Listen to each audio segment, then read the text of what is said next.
नमस्कार, good afternoon. सास बहू और सेंसेक्स के आज के स्पेशल में, वीकेंड स्पेशल में तो कह ही सकता हूँ, आज फ्राइडे ना भी हो तो वीकेंड स्पेशल तो बनता है, क्योंकि कल मार्केट हॉलिडे है, हम एक लॉन्ग वीकेंड पे जा रहे हैं। तो आज थर्सडे को ही हम न्यूज़ रूम से लाइव आपके सामने हाजिर है। आइडिया लेकिन बदला नहीं है, बस जगह बदलती है। आइडिया वही है, बाजार के एक दिग्गज एक्सपर्ट के साथ बातचीत होगी। जो आज जुड़ेंगे उनकी बढ़िया तरीके से क्वेरीज सॉल्व करने की पूरी कोशिश रहेगी। और आज मदद करने के लिए कोलकाता से ओम कैपिटल के राजेश अग्रवाल साहब आप लोगों को आपकी स्क्रीन पे नजर आएंगे। Rajesh ji, good afternoon. बहुत दिनों बाद दिख रहे हो इस बार आपने कहा था वैसे लास्ट वीकेंड जब आए थे, मैंने कहा कि आप बिजी रहने वाले हो। सर, मैं राजस्थान गया था। हमारा तो शेड्यूल फिक्स है।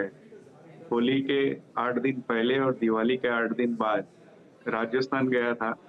और फिर अपने ही शो पे एक महिला ने कुछ दिन पहले ताल छापड़ की बात करी थी, याद है आपको?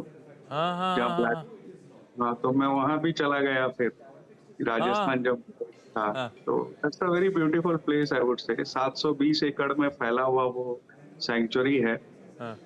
एंड करीब 20,000 तो ब्लैक बक्स है वहाँ। 2,000 ब्लैक बक्स है, 60,000 टोटल डियर का वहाँ पे है, अरे 60,000। वाह, ये होली से 8 दिन पहले से और यस दिवाली के 8 दिन बाद ये शेड्यूल फिक्स्ड है। आप हर साल कोलकाता से राजस्थान जाते हो? जी।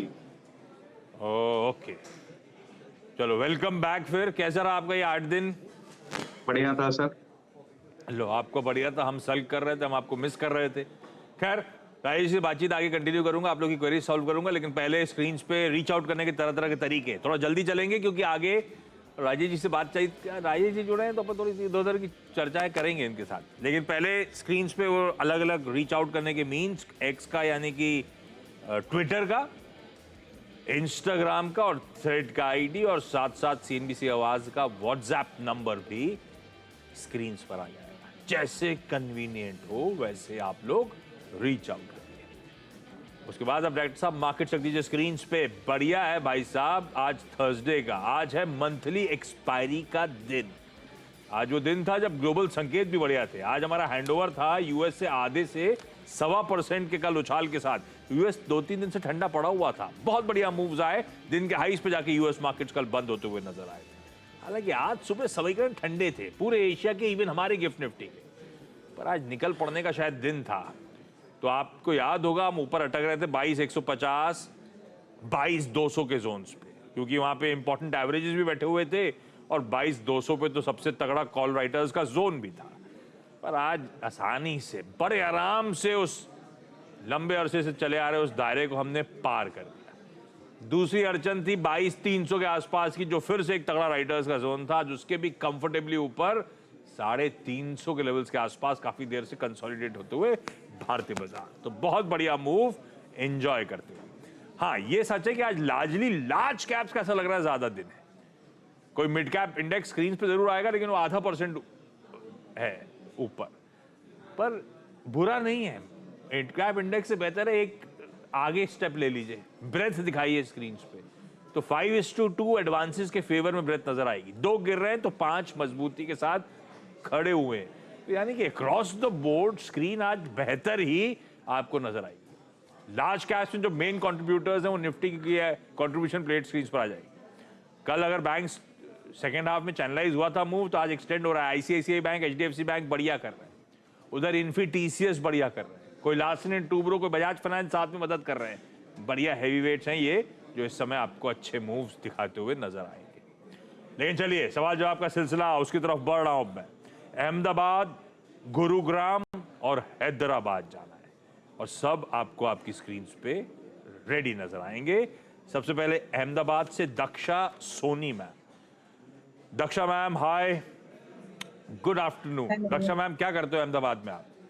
Good afternoon. मैं एक्चुअली ट्यूटर हूँ, बट अभी मेरी बेटी 5 मंथ 6 मंथ्स की है, इसलिए मैं अभी ड्रॉप किया हुआ है सब कुछ। ट्यूटर थे आप, मतलब घर से पढ़ाते थे? घर से ऑनलाइन भी टीचिंग किया हुआ है, इंस्टीट्यूट पे भी किया हुआ है। अरे वाह। अभी ऑनलाइन चल रहा था रिसेंटली। क्या पढ़ाते हो आप Daksha ma'am? Maths, math science. Math science की, अरे वाह। दक्षा मैम, तो मतलब आप बिल्कुल कैलकुलेटेड रिस्क लेते हो कि बाजार में, ऐसा है क्या? हाँ, एक्चुअली मेरा टाइम ड्यूरेशन फिक्स होता है जब मैं देख रही होती हूँ मार्केट, बट समटाइम्स क्या होता है, टाइम सेट नहीं हो पाता बेटी की वजह से, तो मेरे हस्बैंड उसे कर देते हैं। तो नहीं, उस मैं इसलिए समय कह रहा कुछ था, मिस हाँ। आउट हो जाता है कुछ चीजें। तो मतलब बेसिकली, अरे मैं कैलकुलेटेड से कह रहा था, आप मैथ्स की टीचर हो तो कैलकुलेशन तो आपका फोर्टे होगा। अच्छा दक्षा मैम, पहला सवाल कौन सा? मेरा पहला सवाल एल्केलामाइन पे है। उसके 11 शेयर्स है मेरे पास, 3078 पे परचेज हुई। एल्काइल अमाइंस 11 स्टॉक्स कितने पे लिए हुए हैं मैम, फिर से बताओ। 3078। ओह, ये तो पिछले साल की खरीद होगी इस यस, 1 है ईयर ना? हो गया है, और उस ड्यूरेशन में मैं नहीं देख पाई थी, तो इसीलिए वो डाउन हो गया है, काफी ज्यादा डाउन। नहीं, सारे केमिकल्स पस पड़े, लेकिन ये तो खैर कुछ ज्यादा ही दिक्कत में आ गया, काफी ज्यादा ठंडा पड़ गया। राजेश सर, मेरी बाइंग से तो बहुत दूर है एल्काइल अमाइंस, क्या करना चाहिए? 1800 के आसपास खड़ा हुआ स्टॉक लगातार करेक्ट होते ही चले जा रहा है। गुड आफ्टरनून आशीष जी, बाकी भी जो महिला मित्रगण है सबको नमस्कार। अगर आप केमिकल एज ए होल को देखें ना, तो पिछले 1-1.5 साल से बहुत मार पड़ी, क्योंकि कोविड के समय में बहुत डिमांड बढ़ी हुई थी और उस समय अच्छा रन अप हुआ था, नए हाइस बनाए कई कंपनियों ने। और उसके बाद जो करेक्शन आया, ग्लोबल स्लो डाउन कह लीजिए, या प्राइसेस में जो ग्लोबली केमिकल प्राइसेस में डाउन टर्न आया उसकी वजह से, लेकिन अब हमें लगता है कि ये पूरे जो सेक्टर है बॉटम आउट होता हुआ जा रहा है। तो इस वक्त मैं इन्हें बने रहने की सलाह दूंगा। कोई अच्छी इंडिकेशन आने लगी है कि वाकई में थिंग्स सुधरने लगे हैं, तब ये एवरेज कर सकती हैं, लेकिन इस वक्त जो है उसी में बनी रहे।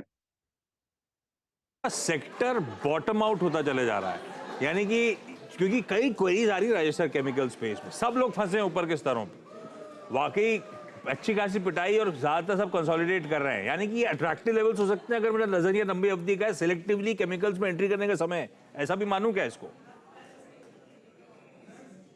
कंपनियां जैसे कि आपके बालाजी अमाइंस, अल्केल अमाइंस, ये सब जो कंपनियां हैं, ये लंबी अवधि में आपको मुनाफा कमा के देगी।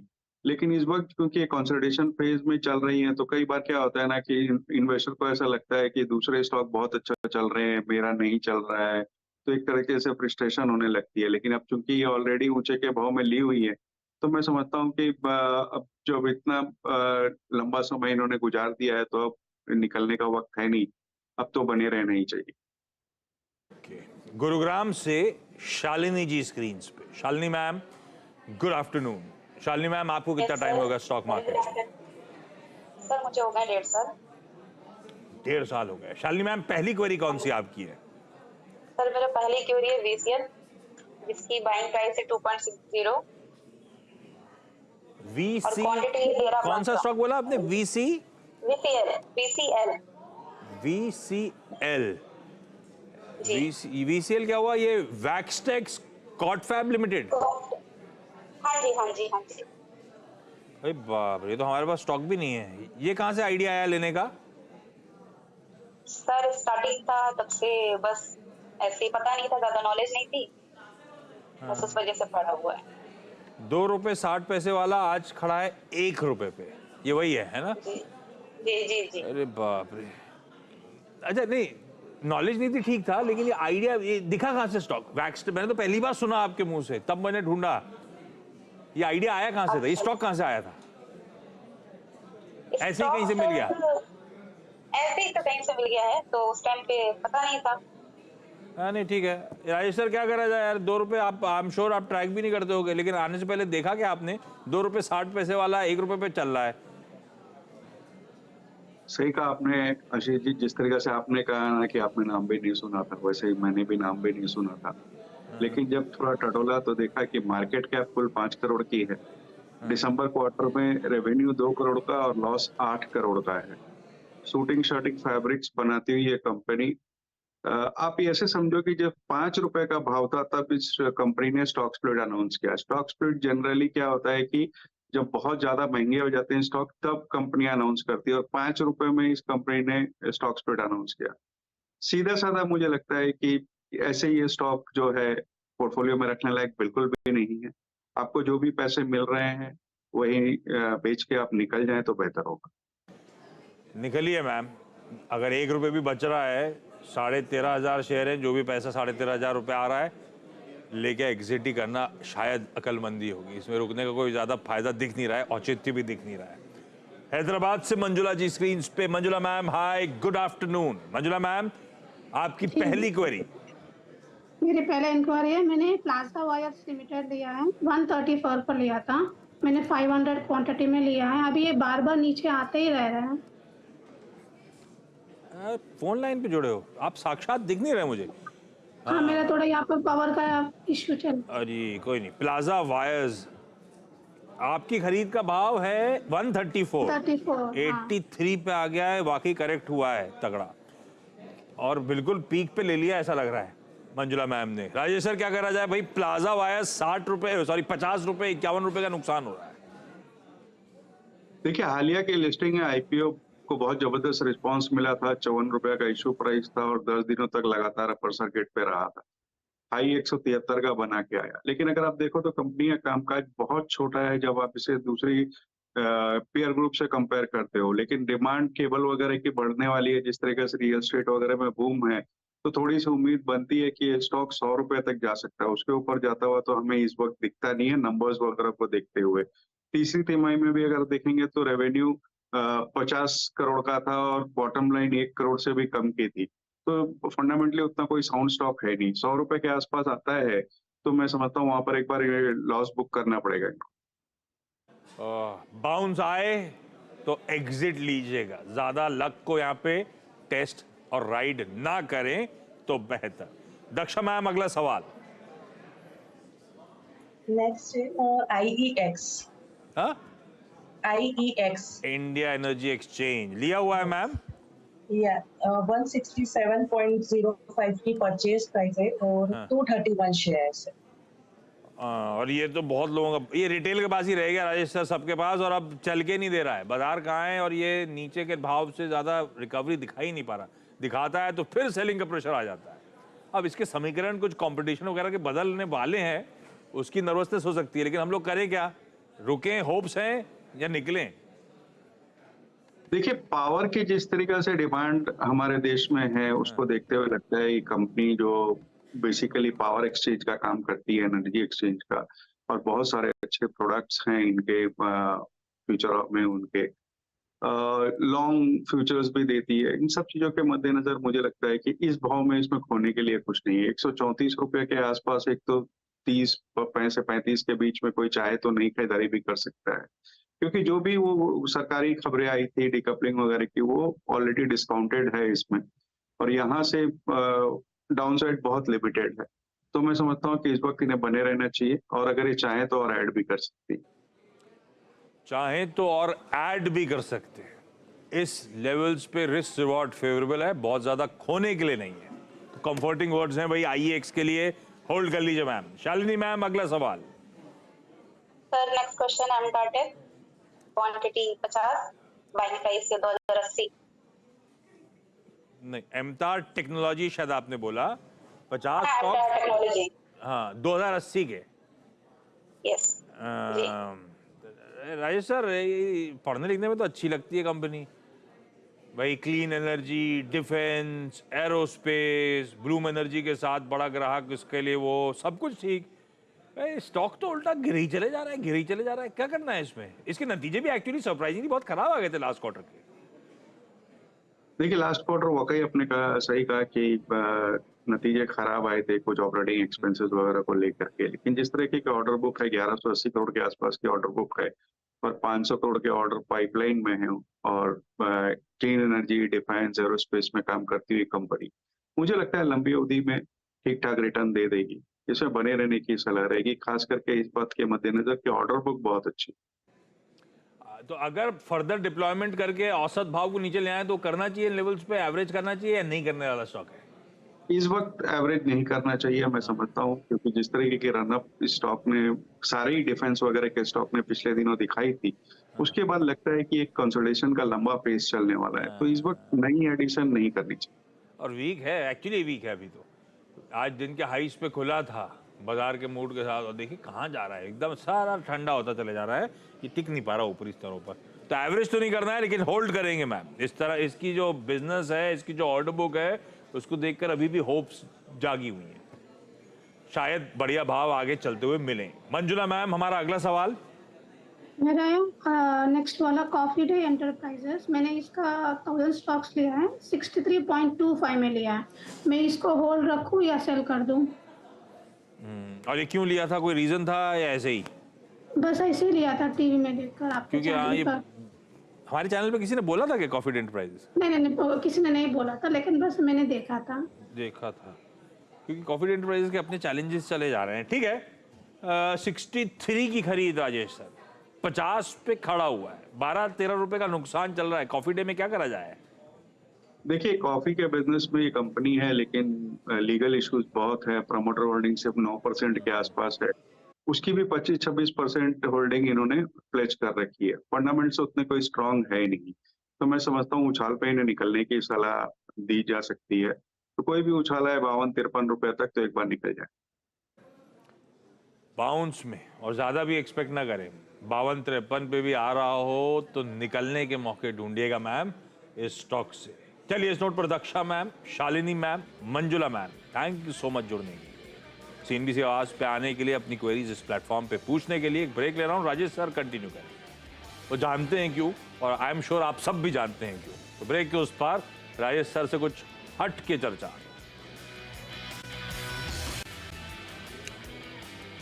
चलिए भाई, ब्रेक के बाद आप सबका स्वागत है। और अब ये एक लॉन्ग वीकेंड हमारे सामने खड़ा है, तो बट ऑब्वियस सबके जहन में होगा, आराम तो करेंगे ही करेंगे, बाकी कहाँ नजर रहेगी। तो आज सुबह मैं अपडेट दे रहा था, कल से 2 रिलीजेस इंपॉर्टेंट सी लाइंड अप नजर आती है। एक है क्रू, जो हिंदी कॉमेडी है और अच्छी स्टार्स की पावर से लेस नजर आती है। तब्बू, करीना कपूर और कृति सेनन, ये तीनों इसमें फीचर करती हुई आपको नजर आएंगी। मैंने ट्रेलर देखा हुआ है, लास्ट जब मैंने मूवी देखी थी सिनेमा घर में, तो वहाँ पे इसका ट्रेलर था। ट्रेलर तो बड़ा इंटरेस्टिंग सा लगा था। और दूसरी है गॉडजिला एक्स। अब एक्स है इंटू ये बताएंगे राजेश सर, मुझे समझ में नहीं आया। Godzilla x Kong, the new empire, इसका भी अपना जलवे हैं, इस फ्रेंचाइजी को जो पसंद करते हैं। प्लस ये जो मल्टीप्लेक्सेस के 4DX फॉर्मेट वगैरह होते हैं, उनमें खूब टिकट प्राइसेस होते हैं ऊंचे ऊंचे, और वहाँ पे देखने वाले की लाइन लगती है। तो दोनों वैसे हैं इंटरेस्टिंग लाइंड अप। सर, कुछ प्लान वैन, आप तो वापस आ गए हो लॉन्ग वीकेंड के लिए, कोई तैयारी वारी कर रहे हो क्या? जी बिल्कुल। क्रू, जैसे कि आपने कहा कि स्टार कास्ट अच्छी है, करीना कपूर, तब्बू, कृति सेनन, बालाजी के बैनर में है, एकता कपूर के, तो मैं समझता हूँ ये एक बार देखनी चाहिए। दूसरे OTT पे की अगर बात की जाए तो पटना शुक्ला करके एक सीरीज रवीना टंडन की इस बार है इस हफ्ते, और एक 2-3 हफ्ते पुरानी, चूंकि मैं यहाँ था नहीं, तो पोचर्स करके आई हुई है, वो देखने के प्लान है। अच्छा, ये हाल फिलहाल वाली कोई निपटाई क्या आपने? पता नहीं आपने देखी नहीं देखी, लेकिन मडगांव एक्सप्रेस, आर्टिकल 370, इवन वो लापता लेडीज, और वो एक वो थी जिसमें वो ह्यूमन रोबोट कह रहा हूँ, रोबोट थी वो, मैं भूल गया, तेरी बातों में उलझे जिया ना उलझे जिया। सर, मैंने सारी निपटाई हैं, और ये सारी एक्चुअली थम्स अप है, सारी थम्स अप है, मुझे सब अच्छी लगी इनमें, देखने लायक है। देखिएगा आप सारी, आपको आई एम श्योर सबको इंटरेस्टिंग लगेंगी। आर्टिकल 370 भी बहुत अच्छी थी, और ये लास्ट ये जो मडगांव एक्सप्रेस है, इट्स अ फन राइड। तो आप हाँ, दिवेंदु और वो प्रतीक गांधी, गजब परफॉर्मेंसेज हैं इन लोगों की, गजब परफॉर्मेंसेज हैं, और एकदम इट्स अ लाफ्टर राइड, मजा आएगा।